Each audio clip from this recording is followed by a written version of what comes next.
Okay, Jada Hoerr serves as the Chief Resource Officer at Midwest Food Bank, where she leads fundraising, HR, and volunteer engagement in support of the organization's mission to share the love of Christ by alleviating hunger and malnutrition. After 21 years in sales and marketing with Caterpillar, Jada transitioned to nonprofit leadership, bringing strength and disciplined execution, collaborative leadership, and mission-driven work. She is deeply committed to Peoria and Central Illinois and believes communities are strengthened when people come together to care for their neighbors. Today, she's grateful for an opportunity to share about the work of Midwest Food Bank and how a trip to Kenya introduced her to her hero. Jada?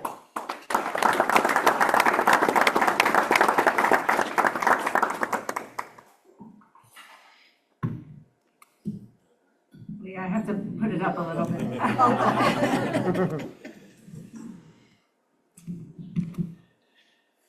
A few months ago, I stood before an assembly of teenage girls at a Kenyan boarding school.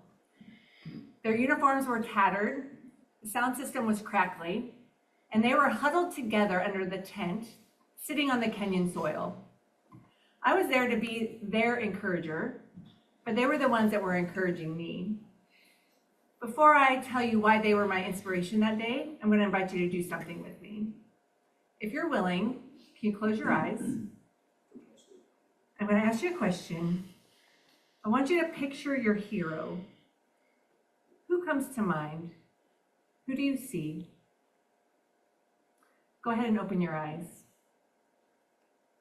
How many of us have ever had the chance to meet a real life hero, the person that you pictured? I did, and her name was Agnes.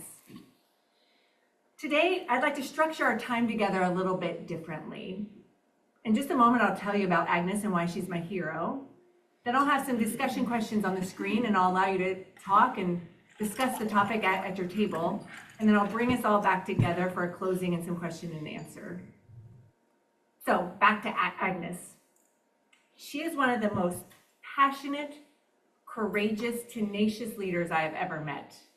She runs a community center in rural Kenya. Agnes's calling is simple yet radical.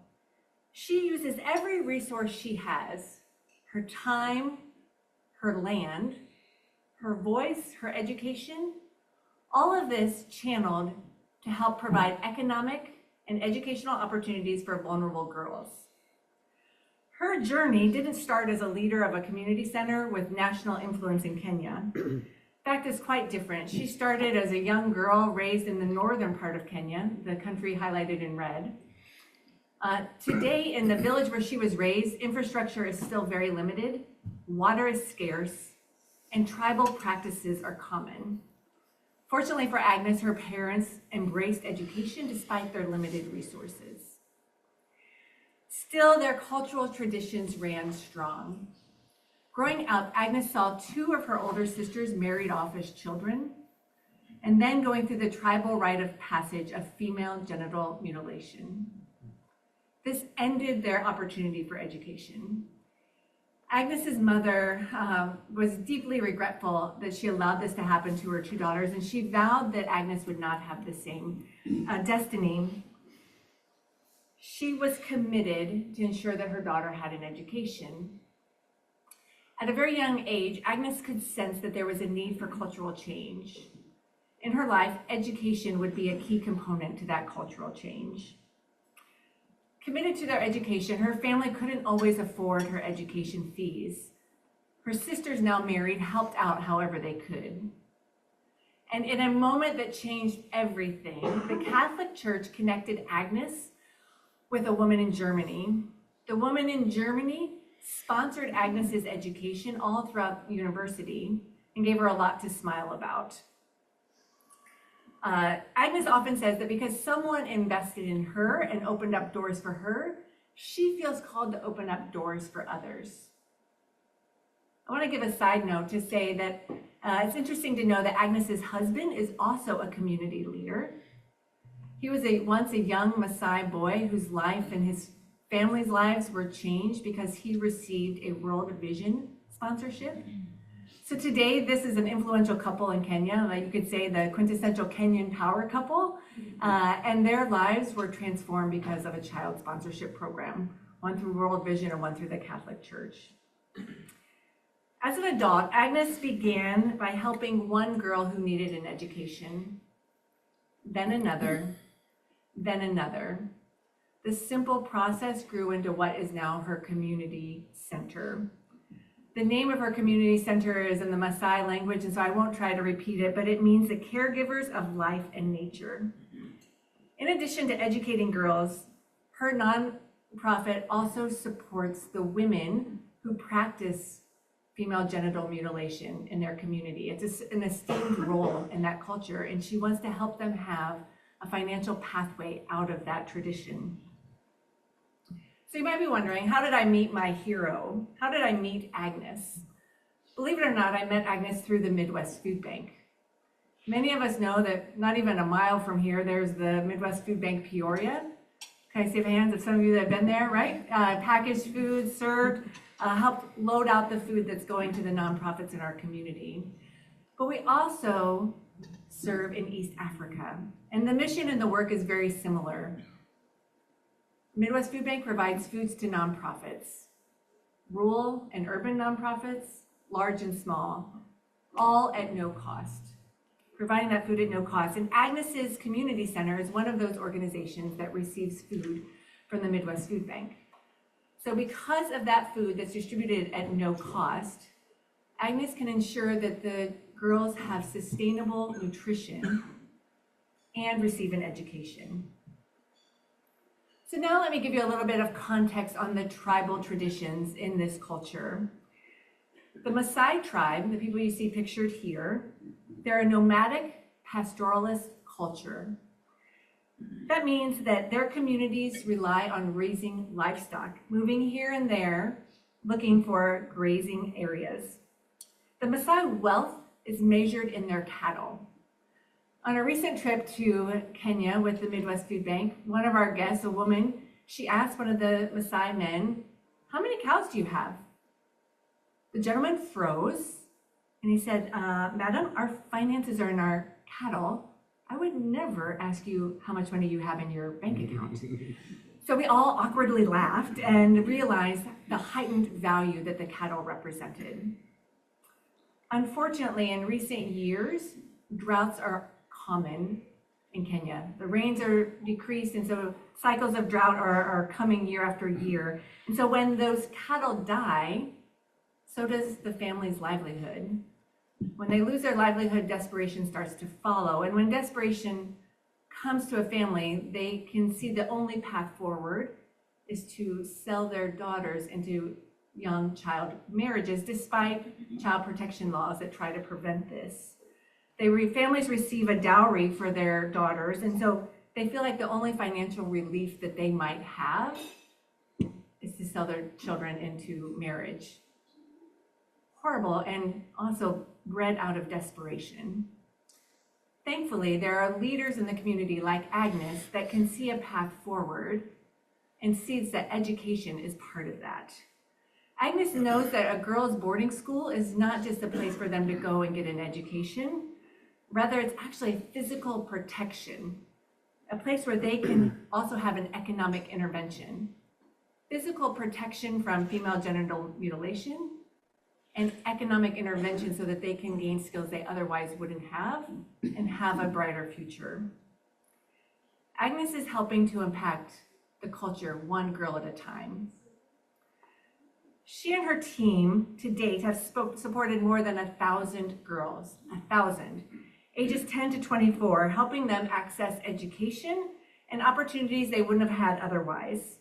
Some of them are now in college, some are out in the workforce, and many of them are in schools gaining hope and an education for a brighter future.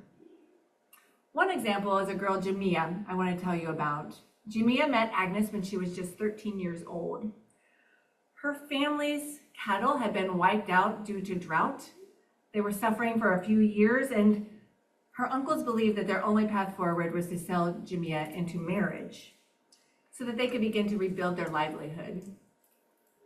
Fortunately, Jamia's mother understood what that would mean for her daughter, and she wanted to find a way to give a different future. So one evening in the middle of the night, she took Jamia and went to Agnes's house, knocked on the door, and begged for support. She was certain that she was going to have her daughter kidnapped if she didn't find a way forward. So Agnes brings Jamia in. She quickly responds. She goes to the local authorities, and emboldened by the child protection laws, she's able to enroll Jamia into school and allow her to have an education. So like a covert operation happening in the middle of the night. Agnes found a sponsor. She enrolled her in school and then continued to walk with her through her education. So the good news of this story is that just a few months ago, Jamia graduated, and she now has a diploma in human resources, and she's preparing for her first job. She has a vision to support her mother and her siblings so she can break the cycle in which she was born into. Agnes often says, when you invest in a girl, you can transform the entire family. Jamia is living proof of that. And a story like this is why Agnes is my hero. I say that heroes don't always wear capes. Sometimes they're just people that are in the middle of the night are willing to take in a girl that has nowhere else to go. Agnes grew up poor. She lives in a community and a culture that doesn't esteem women, yet she collaborates. She shows up, she contributes to the cause, she lives wholeheartedly into her bigger purpose, and she does it all with passion that the moment that she speaks, you can't help but be convicted by her message. She truly is an example of leadership. I can't help but notice the signs around here that are talking about service above self. I believe that Agnes is the passion and the heartbeat of the Rotary made visible. So this is where we're going to come to the point where we're going to have one final exercise, and then we'll get to our table topics. I know that you wouldn't be here today if you didn't believe in service. So I want us to take this concept of having possibilities and seeing possibilities, and how do we apply that to our current situation? What's going on in our community? So one last time, I'm going to invite you to close your eyes. I want you to picture a girl in Kenya walking into a boarding school. Her arms are filled with possibility. See that image. Now I want you to think about your own heart and the things that are breaking your heart in this community. Where do you see that someone needs to create possibilities? What challenges are breaking your heart? Just one. There might be many, but think of just one. Okay, go ahead and open your eyes. So with that framework of the concept of creating possibilities, I want you to look at these questions, take just a minute to kind of think through your responses, and I'm going to ask you to have a discussion at your table. What is it that you can do in your community to help address those things that are breaking your heart? And maybe the things that are breaking your heart are shared with those at your table. So I'll give you some time, about 8 minutes. We'll take some time to have that discussion at your table. And then I'll pull us back together and ask for feedback and to see if there are some highlights from your table that you can share. Okay, we'll go ahead and break into the conversation. And I was going to say, I've never actually been to Rwanda properly, but I've landed at Kigali Airport 5 times. Oh, you have? Yeah. Okay. So hopefully one day I'll actually, because I was transitioning on somewhere else. Just a layover. Okay. So I would love to go there. Would you have any consideration in going on the trip? I would. It's in May, right?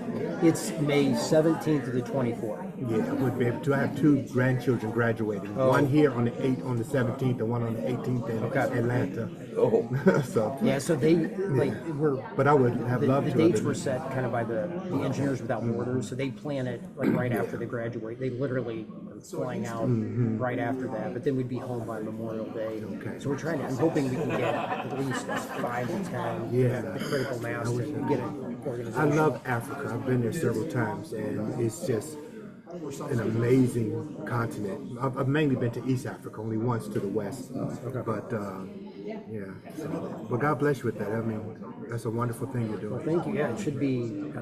It should be a really cool experience because we've got a lot of work to do. That's what we're talking about today, and I need help because I just have a lot of demands on my time. And, hopefully, I can get enough folks that say yes, and we can make it happen. What do you want to do? A what? Oh. Anything comes to anybody's mind on this? I need to slide out. I've got a meeting I've got to get ready for. So Okay. I'm probably gonna say so long. Good to see you. Good to see you too. Great to see you guys. Good to see Good to see you. you too. Anybody? Well, if not, I have one I'd like to share. If it's okay. Sure.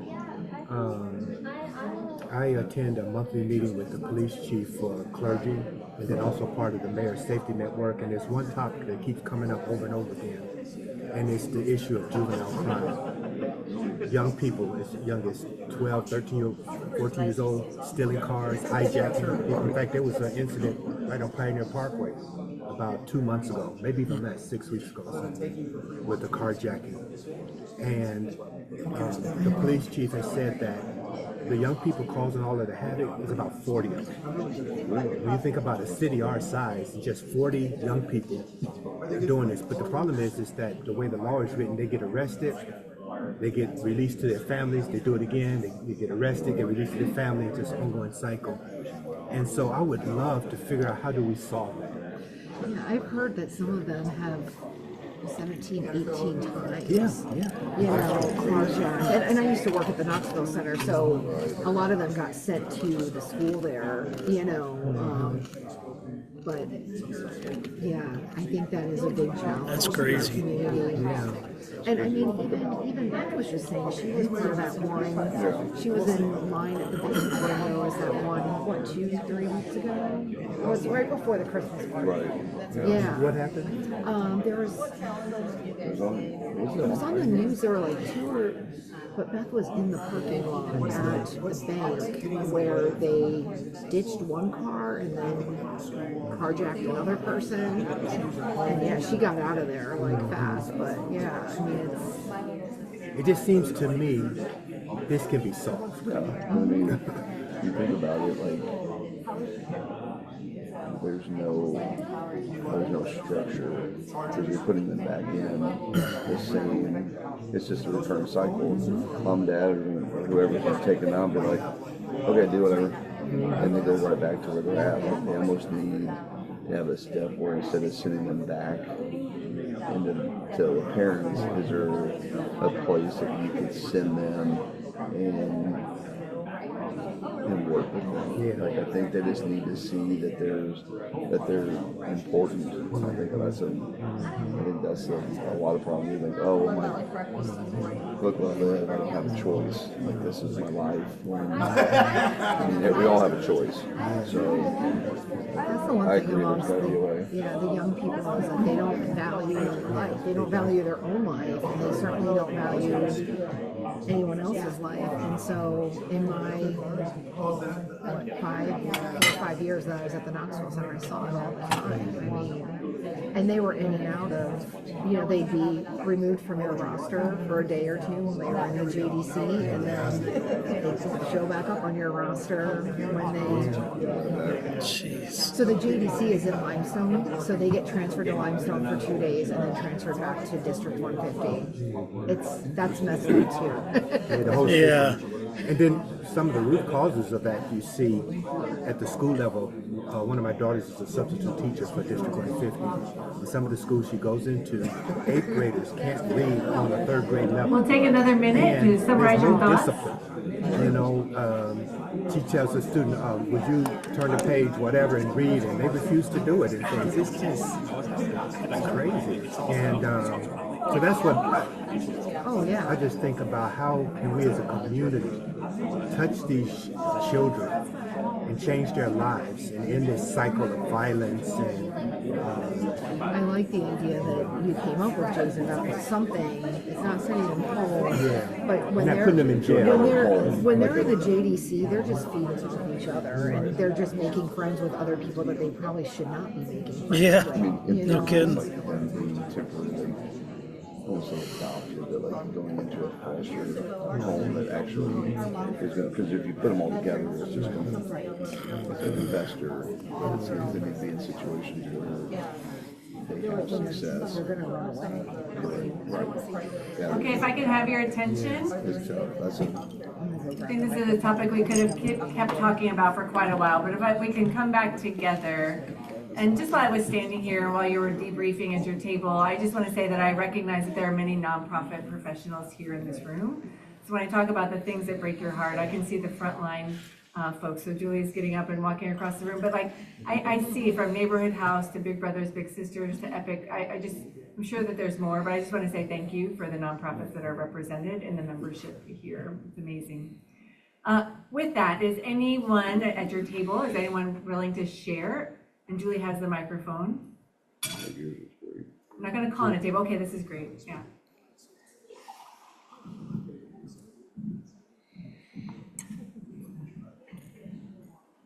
Thank you, first of all, for your presentation. And I've been to Kenya, so I've seen the Maasai tribes and those things. Fantastic. I'm a pastor, but also a chaplain with District 150. And one of the things that I noticed from my involvement with the police chief, because he has a monthly meeting with clergy in the city, so we have to meet with him, and also I'm a part of the mayor's safety network. And there's a real problem of juvenile crime. Young people as young as 12 and 13 years old, hijacking cars, stealing cars, and they just get released back to their families. So some of them have been arrested a dozen, 2 dozen times. And so I have a real concern about how do we break that cycle? You don't want to just incarcerate them and throw away the key. But if we can reach these young people and show them that there's a better way, give them hope in a sense of their own self-value so that they value other people's lives as well. So that's what we talked about, just some ways that we could make a difference. And the police chief told us that there's about 40 young people in the city who are responsible for the overwhelming majority of the crime that's committed. If you think about a city our size and there's 40 people, surely we can make a difference in that in some way. Well, it's devastating. It also feels hopeful. Like we can know them by name and transform those lives. Thank you for sharing. And thank you for your service. Thank you. Darnell was mentioning a little bit of despair sometimes for the kids who are finding no other options. You kind of mentioned that, Jada. This is, I think, year 8 or 9, I don't recall, but we've been working with students through Friend of the Dream Center, who has recruited students from age 12 to 16 over the last 8-9 years who do landscape and lawn care maintenance for our rental properties.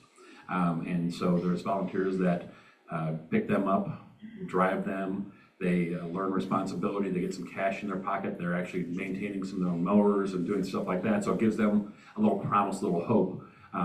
It's just a way to get kids not roaming the streets, get them something to do, give them a little hope and excitement, and learn what's expected as the employer. Oh wait, you guys missed behind the garage here. We're getting fined by the city for not getting the grass done. And they actually, there's a penalty. If we get the fine, guess what? It gets passed back down, and so it gets cut out of their pay. So they're paying attention to what they need to pay attention to as a workforce at an early age. And Jason's hooked us up with the Chiefs game to have a few parties down there watching the games and just kind of getting them exposed to something a little more positive.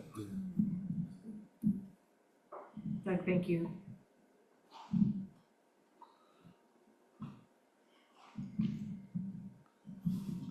We talked here at our table about the CASA program and just some of the heartbreaking stories that come out of that. So that's a kind of a tragic situation in our judicial system.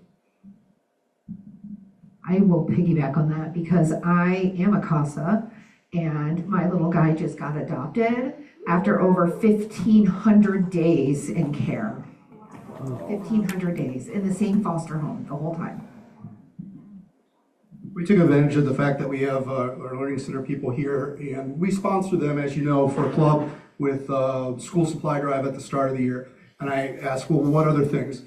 One thing is, and you never know until you kind of ask, chargers, additional chargers for their Chromebooks. So if any of you have any access to leftover chargers, electronic equipment, let me know and maybe we can get them there.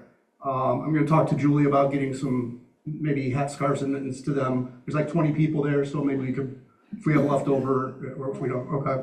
And then muffins, bars, Pop-Tarts, nachos, things like that. Anytime you're at Sam's, pick up an extra, and somehow we can get them there to help them out and support them as well, so. Of course, on the other side of the room again. Right across. Getting my steps in.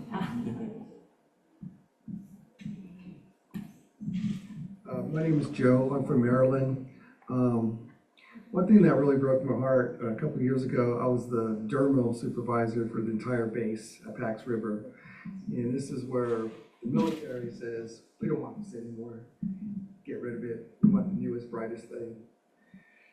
So one day, I'm in the dermal, in the main warehouse. There's about 1,000 to 2,000 iPads. And they were going to destroy them all. And when I went in there and I said, oh, what are you guys going to do with these iPads? And they're like, well, why do you want them? Because I know a school that can use these. And they're like, well, it's too late, they're going to be destroyed. So I went up to my boss, I said, hey, do you know that there's schools out there today that don't have the money to buy computers, laptops, whatever? And I told him what happened, and that stopped. Waste of government money gets wasted every day.